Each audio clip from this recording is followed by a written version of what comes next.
Recently, President Biden has been scrutinized for his conspicuous silence on the raging wildfires, choosing not to address reporters upon his return from a weekend at his Delaware beach home. What happened in Maui? The wildfire in Hawaii has brought significant devastation to the island's residents. To date, over 100 lives have been lost in this natural disaster, forcing thousands to seek emergency shelters or evacuate the island. A proper cause of the fire is yet to be determined by the officials. However, the National Weather Service had earlier issued a warning of dry and windy weather. As per the U.S. Forest Service, about 85% of U.S. wildfire tragedies are caused due to humans. It is also a fact that non-native grasses are often more flammable than native grasses. These non-native grasses, which previously used to be farmland and forest, created a large amount of small, easily ignited materials which became a potential threat for a severe wildfire. Is the Maui fire still burning? Although the largest fire in Lahaina, which accounted for around 85%, has been contained, firefighting crews continue to battle flare-ups in Maui.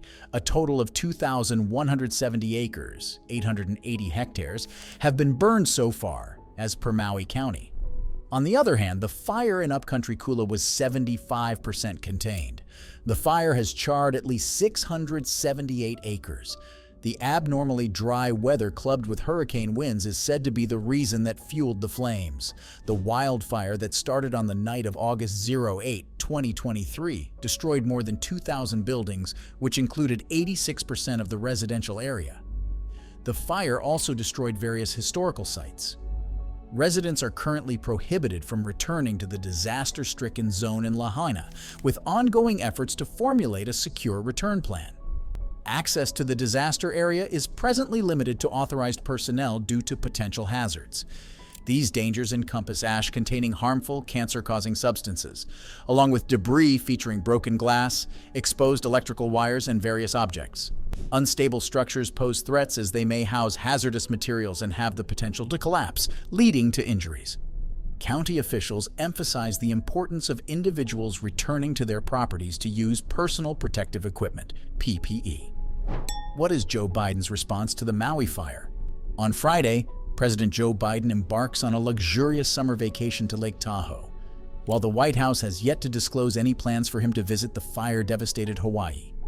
Upon returning to work on Monday after a beach weekend, he remained tight-lipped about the issue, avoiding any comments on the tragedy.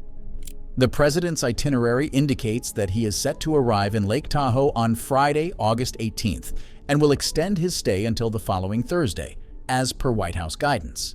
However, there has been no indication of whether he plans to extend his journey further west to witness the extensive damage costing billions of dollars and meet with displaced residents on Maui. The wildfires in the region spread at an alarming rate of up to 1 mile per hour. President Biden has remained notably silent on the issue, refraining from answering questions posed by reporters upon his return to the White House on Monday afternoon following a weekend spent at his beach home in Rehoboth, Delaware. During this trip, he faced criticism from Republicans for not addressing the wildfires that have resulted in the tragic death of 96 people. While en route to the beach with friends, Biden was questioned about the escalating death toll in Hawaii. His response was a terse, no comment. When biking with his wife Jill earlier, he was asked about the possibility of visiting the state, to which he replied, "We're looking at it." What did Biden do on vacation? During his recent stay in Rehoboth, Biden and the First Lady enjoyed biking, relaxing on the beach, and even had a date night watching the movie Oppenheimer. Lake Tahoe, known for its fresh water and surrounded by ski resorts and state parks, offers a variety of recreational activities in the summer, including hiking, fishing, boating, and golfing. Additionally, the area provides ample shopping opportunities.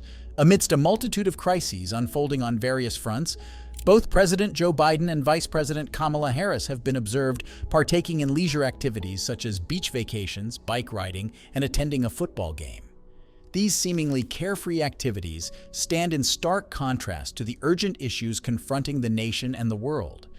The administration's actions are being viewed as peculiar, reflecting a perceived lack of direction and effectiveness. Why are the people angry at Joe Biden's administration? Over the past 8 months, the administration has grappled with persistent challenges, most notably a significant increase in illegal immigration at the southern border. A particularly noteworthy incident occurred in Del Rio, Texas, where over 15,000 people established a shantytown beneath an international bridge. This event has drawn widespread attention, shedding light on the consequences of the administration's policies and rhetoric.